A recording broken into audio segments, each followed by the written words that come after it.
गरम बोथोरनि समाव बयनिबो गोसो गोरबोखौ सुग्लायहोग्रा सरलपारा पिकनिक स्पटखौ बन्द खालामबाय।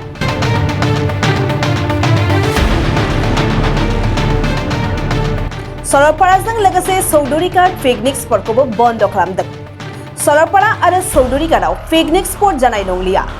बे थांखिखौ इसि मिटिंआवनो लानाय जादों। दिनै बे गोनां बाथ्राखौ मिथिहोदों बिटिआरनि गोख्रों मावफुं सोद्रोमा रनजित बसुमतारिया।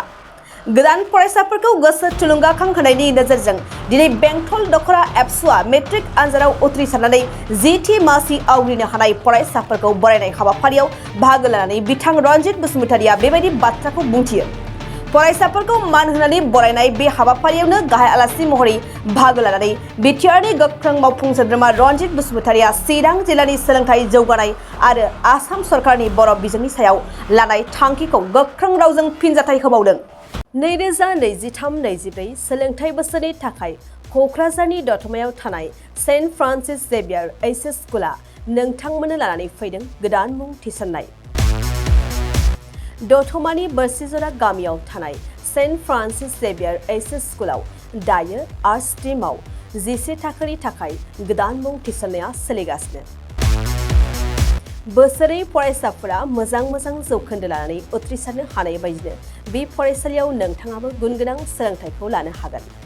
लोगोसेयैनो बे फरायसालियाव सोलोंथाइनि मोजां थासारिखौ बिथा खालामनानै हौवासा आरो हिन्जावसानि थाखाय आलादा हस्टेलनि खाबुबो दं। गोसो गोनां बिजाथि एबा फरायसाफोरा आर्ट्स स्ट्रीमाव 11 थाखोनि थाखाय मुंखौ सेन्ट फ्रान्सिस जेभियार एइचएस स्कुलाव थिसननो हागोन। मुं थिसननायनि बागै आबुं बाथ्राखौ मिन्थिनोब्ला नैबे मबाइल नम्बर 7637819350 एबा 6900559217 आव थोंजों सुलाद लानो हागोन। थामहिनबा सेन्ट फ्रान्सिस जेभियार एइचएस स्कुलाव थांनानैबो नोंथाङा सुलाद लाहैनो हागोन।